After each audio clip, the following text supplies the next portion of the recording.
오늘도 주님 전에 나와 하루의 첫 시작을 주님께 드리는 모든 성도 여러분을 예수님의 이름으로 환영하고 축복합니다. 오늘 말씀을 보면 유다 백성들의 소망과는 다르게 바벨론 군대가 예루살렘을 본격적으로 멸망시키기 위해서 움직이고 있음을 우리가 알 수가 있습니다. 하나님의 말씀은 반드시 성취된다라고 알고 있는데 왜 이들이 멸망을 지금 앞두고 있는 것일까요? 그 이유는 앞선 말씀들에서 나누었지만 시드기야 왕과 그리고 유다 백성들은 선지자 예레미야의 진실된 하나님의 말씀을 신뢰한 것이 아니라 본인들의 입맛에 맞는 거짓 선지자들의 말을 신뢰했기 때문입니다. 거짓 선지자들은 바벨론의 침공과 그로 말미암은 예루살렘의 멸망은 없을 것이라고 주장했었고, 거짓 선지자 중 하나냐는 하나님께서 바벨론의 멍에를 꺾었고 또 이전에 바벨론으로 옮겨간 여호와의 모든 성전 기구도 귀환하게 될 거다라고 이렇게 예언을 하였습니다.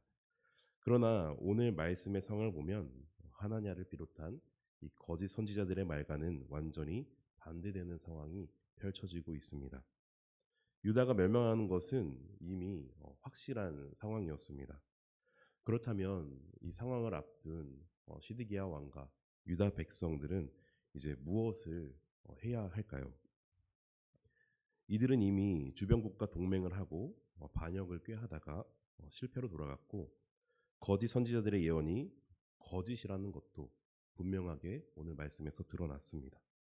그렇다면 시드기야 왕과 유다 백성들이 이제 해야 할 것은 지금이라도 예레미야 선지자의 그 말씀을 받아들이고 하나님의 말씀을 인정하고 그 말씀대로 순종하여서 성문을 열고 바벨론에게 항복하는 것이 마땅한 일입니다. 그러나 그들은 끝까지 하나님의 말씀을 따르지 않고 거역하는 죄를 범하였죠. 오히려 시드기야는 하나님의 뜻을 거스르고 예레미야 선지자를 감금합니다. 여러분, 유다가 어떤 나라입니까? 이스라엘이 어떤 나라죠? 하나님의 통치를 받는 신정 국가입니다. 하나님께서 통치하는 이 국가에서 하나님의 말씀을 진실되게 전했다는 이유만으로 핍박받고 투옥된다는 것이 말이나 되는 일입니까? 예레미야 선지자가 이방국에 가서 이방신을 섬기는 자들에게 이와 같이 말씀을 했더라면 이렇게 핍박받는 게 아주 자연스러운 일일 수도 있습니다. 그런데 예루살렘은 그런 국가가 아니라는 것이죠. 예레미야가 전한 예언의 말씀이 어떤 의미를 가지고 있겠습니까? 그저 거짓 선지자들과 같이 듣기 좋은 거짓말을 하는 것이 아니라 온전히 하나님의 말씀만을 대언하고 있는 것이죠. 그런데 하나님의 통치를 받는 국가, 그 국가의 진정한 왕이신 하나님께서 명하신 말씀을 거역하고 오히려 그 말씀을 전한 사람을 핍박한다는 것은 말도 안 되는 상황입니다. 이 상황으로 우리가 짐작해 볼 수 있는 것은 지금 유다, 이스라엘에게 있어서는 하나님을 향한 신앙이 완전히 무너져 있고 또 하나님의 권위가 정말 바닥까지 떨어져 있다는 것을 우리가 알 수가 있는 것이죠. 이들이 거짓 선지자들의 말이 거짓된 것이고 또 하나님의 말씀을 전하는 진정한 선지자인 예레미야를 투옥시켰다는 것은 유다가 원했던 하나님이 우리가 알던 하나님이랑 달랐다는 것을 알 수가 있습니다.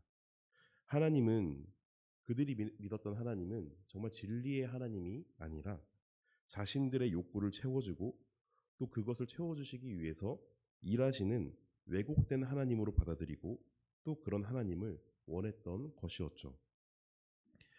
저는 가끔 성경에서 이런 말씀을 볼 때마다 정말 가슴이 답답합니다. 마실 것도 없이 고구마를 먹고 있는 듯한 그런 기분이 들기도 합니다. 하나님의 말씀에 잘 순종하고 하나님을 신뢰한다면 분명히 하나님께서 책임져 주시고 그 길을 온전히 인도해 주실 것인데 왜 저들은 그것을 알지 못할까? 하나님을 신뢰하지 못하고 하나님의 말씀을 거역하는 이들을 이렇게 말씀을 통해서 보게 되면 정말 답답합니다. 혹시 여러분들도 그렇지 않습니까? 그런데 이 말씀을 통해 느껴지는 답답함이 우리의 삶 속에서도 분명하게 느껴집니다. 오늘 말씀의 시드기야와 유다 백성들의 모습이 너무 답답하고 또 거짓 선지자들의 말을 철석같이 믿으면서 바보 같은 선택을 하는 저들의 모습이 안타깝다고 느껴지면서도 오늘 내가 저들과 다를 바 없이 살아가고 있다는 것이 너무나도 느껴진다는 것이죠. 제가 여러분들의 삶을 감히 판단하고 단정 지을 수는 없습니다. 그러나 제가 주관적으로 판단이 가능하고 편하게 말할 수 있는 제 자신, 저의 모습을 돌아보면 저 역시 저들과 다를 바 없이 살아왔음을 발견하곤 합니다. 사랑하는 성도 여러분, 여러분들은 어떠십니까? 내게 좋은 말씀이 아니라 그 어떤 말씀이라도 하나님께서 그 말씀대로 성취하실 것을 믿으십니까? 만약 시드기야가 뒤늦게라도 예레미야 선지자의 이 예언을 인정하고 그 말씀을 듣고 그를 가봉에 가두는 것이 아니라 예언된 말씀대로 행했더라면 상황은 더욱 나아졌을지도 모릅니다. 왜 그렇습니까? 하나님께서는 말씀을 반드시 성취하는 분이시지만 또 그와 더불어 잘못을 회개하고 돌아온 이들을 결코 외면하는 분이 아니시기 때문입니다. 그러나 이전에 행했던 그 일에 대한 적절한 심판은 분명하게 있으셨겠죠. 그러나 시드기야는 거짓 선지자들의 말이 거짓이라는 것이 드러났음에도 불구하고 그것을 인정하지 못하고 끝까지 하나님의 말씀을 거역하였습니다. 사랑하는 성도 여러분, 시드기야 왕과 유다의 백성들처럼 우리 또한 언제든 하나님의 말씀에 어긋난 삶을 살아가고 또 그 선택을 하면서 살아갈 수도 있습니다. 그러나 거짓 선지자들의 말이 거짓임이 드러났음에도 불구하고 또 그렇게 회개하지 못했던 시드기야 왕을 보면서 우리의 삶 속에서 이러한 거짓된 모습을 발견하게 된다면 우리 또한 시드기야처럼 같은 죄를 범하는 일을 범하지 마시고 또 철저히 회개하고 주님의 말씀대로 순종하여서 주님께서 우리에게 예비하신 그 길을 걸어가는 저와 여러분이 되시기를 예수님의 이름으로 소망합니다. 오늘 6절 말씀을 보면 여호와의 말씀이 또 예레미야에게 임하셨습니다. 어떤 말씀이었는지 한번 7절 말씀을 같이 읽어보도록 하겠습니다. 함께 있습니다. 보라, 내 숙부 살룸의 아들 하나멜이 내게 와서 말하기를 너는 아나돗에 있는 내 밭을 사라. 이 기업을 물을 권리가 내게 있느니라 하리라 하시더니. 아멘. 7절 말씀은 3절에서 5절 말씀과는 달리 예레미야 자신이 순종해야 하는 그런 말씀이었습니다. 이전에는 시드기야와 유다 백성들이 함께 순종해야 될 말씀이었다면 7절 말씀은 예레미야 개인이 순종해야 될 말씀인 것이죠. 7절을 보니 하나멜이 찾아와 아나돗 땅을 팔 테니 그것을 사라고 이렇게 말씀하십니다. 대체 이게 무슨 상황입니까? 예레미야가 지금 토지 매매를 할 상황에 처해 있나요? 유다는 지금 바벨론으로부터 위협을 받고 있는 상황이었고 이미 하나님의 말씀을 예언으로 들은 예레미야는 유다가 멸망할 것을 뻔히 알고 있습니다.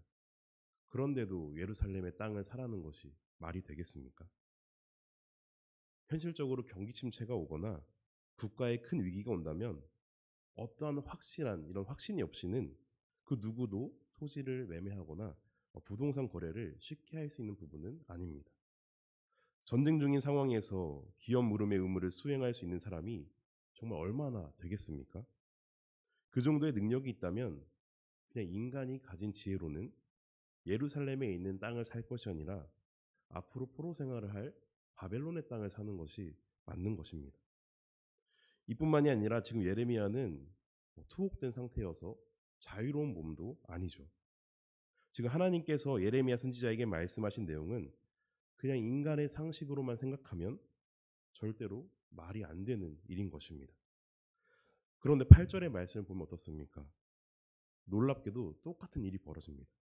진짜로 하나님의 말씀대로 하나멜이 투옥된 예레미야에게 찾아와서 아나돗에 있는 그 땅을 사라고 말합니다. 이 말씀은 굉장히 놀라운 말씀입니다. 하나님께서 말씀하신 것이 즉각적으로 토시 하나 틀리지 않고 이루어짐으로써 하나님의 말씀이 반드시 성취된다는 것을 보증하고 있는 말씀인 것이죠. 대충 누가 땅을 팔거든 그곳을 사라. 뭐 아나도에 있는 땅 누가 팔면 사. 이 정도만 말씀해 주셨어도 예레미야가 하나님의 뜻을 알고 그 땅을 구매하였겠지만 하나님께서는 굉장히 구체적으로 말씀해 주십니다. 내 숙부의 아들 하나멜이 올 것이고 아나도에 있는 밭을 사라고 할 것이고 기업 물을 권리가 있다고 말할 것이다.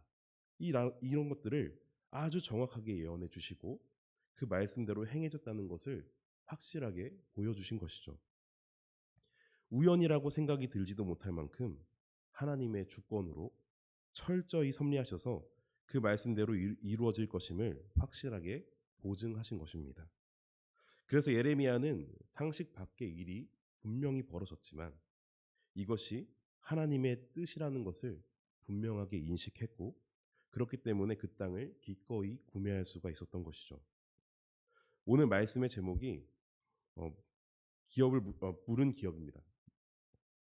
혹시 말씀 좀 한번 보실 수 있으실까요?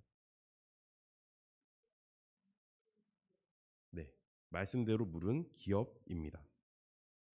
예레미야의 상황은 결코 기업을 물을 만한 상황이 아니었습니다. 이 당시 예레미야 선지자의 나이를 59세 정도로 추정하고 있는데요. 포로 생활 70년을 생각해 보면 다시 유다 백성들이 예루살렘으로 돌아온다고 한들 자신은 누릴 수 있는 그런 은혜로 느껴지지 않았을 수도 있습니다. 그럼에도 불구하고 많은 사람들 앞에서 아나도 땅을 기업을 물기 위해서 구매했던 이유는 곧 포로 생활을 하게 될 유다 백성들에게 다시 예루살렘으로 돌아와 회복될 것이라는 이 소망의 말씀을 전하기 위함이었습니다. 그와 더불어 15절 말씀을 보면 이 땅에서 집과 밭과 포도원을 다시 사게 될 것이라는 이 하나님의 말씀을 선포합니다. 여기서 이 땅이 어떤 땅입니까? 하나님의 말씀을 예언하고 있는 지금 그들이 서 있는 땅, 바벨론의 침공을 받아 앞으로 멸망할 땅, 사람들이 다 떠나가 황폐해질 땅, 토지의 가치가 완전히 떨어져서 완전히 아무런 의미가 없는 땅, 이 땅을 의미합니다. 그런데 이곳의 집과 밭과 포도원을 다시 사게 될 것이라는 것은 어떤 것을 의미하겠습니까? 다시 정상적인 생활이 가능하게 됨을 나타내는 것입니다. 앞으로 이 땅이 1년 뒤면 일상적인 생활이 불가능한 땅으로 변하겠지만 또 우리의 생각, 인간들의 생각으로는 도저히 더 이상은 가망 없는 땅으로 변하겠지만 그런 땅을 다시 사용할 수 있도록 완전히 회복시키시는 그 역사를 여호와 하나님께서 보여주실 것이라는 그런 의미를 담고 선포하고 있는 것이죠. 하나님께서는 예레미야를 통해서 아나도 땅을 사는 이 상징적인 행위를 통해 그 말씀이 이루어질 것을 분명하게 보증하고 계십니다. 비록 유다 백성들이 바벨론에 끌려가 포로 생활을 해야 하는 것은 변함은 없었습니다. 그러나 예레미야의 예언을 듣고 아나도 땅을 구매하는 이 상징적인 행위를 보았던 유다의 수많은 백성들은 비록 이 예언이 선포되고 있는 이 시점에서는 하나님의 말씀으로 받아들여지지가 않았지만 포로로 잡혀간 이후에는 이 예언과 이 아나도 땅 매매 사건을 통해서 하나님께서 분명하게 우리를 회복시켜 주실 것이라는 기대와 소망을 품고 살아갔을 것입니다. 그리고 더 나아가 그곳에 함께하지 않았던 포로 생활을 함께하는 이들에게도 함께 소망을 품기 위해서 이 말씀을 전했을 것입니다. 말씀을 정리합니다. 오늘 말씀에서는 예레미야는 바벨론 군대의 포위로 예루살렘이 멸망이 임박한 가운데 있었고 또 하나님의 말씀을 전했다는 이유만으로 투옥되어 있던 상황이었지만 그럼에도 불구하고 인간적인 판단에 의해서 살아가지 않고 하나님의 말씀에 소망을 품고 그 말씀에 따라 살아가는 신앙인의 모습을 보여주고 있습니다. 예레미야가 비극적인 상황에서도 이렇게 행할 수 있었던 이유는 하나님의 신실하심을 알고 있었고 또 그 신실하신 하나님을 온전히 신뢰했기 때문입니다. 사랑하는 성도 여러분, 하나님의 말씀은 반드시 이루어집니다. 시드기야와 유다 백성들이 거짓 선지자들의 말에 소망을 품었던 것처럼 우리 또한 주님의 말씀이 아닌 것에 소망을 품는다면 그것은 우리를 멸망의 길로 이끌 것입니다. 그러나 우리가 소망을 품는 그 말씀이 거짓 말씀이 아니라 진정한 하나님의 말씀이라면 하나님께서는 분명히 그 말씀을 하나하나 이루어 가실 것입니다. 비록 하나님의 말씀이 또 하나님의 약속이 현재 이루어지지 않고 있을 수도 있습니다. 그러나 예레미야의 예언이 바벨론의 포로 생활을 마치고 이루어졌던 것처럼 하나님께서는 하나님의 때에 분명하게 그 말씀을 성취하십니다. 그 말씀이 현재 이루어지지 않고 있다고 해서 또 실망하지 마시고 낙심하지 마시고 반드시 이루실 그 하나님을 더욱더 굳게 신뢰하셔서 하나님의 역사하심을 맛보는 저와 여러분이 되시기를 예수님의 이름으로 소망합니다. 아멘. 기도하겠습니다.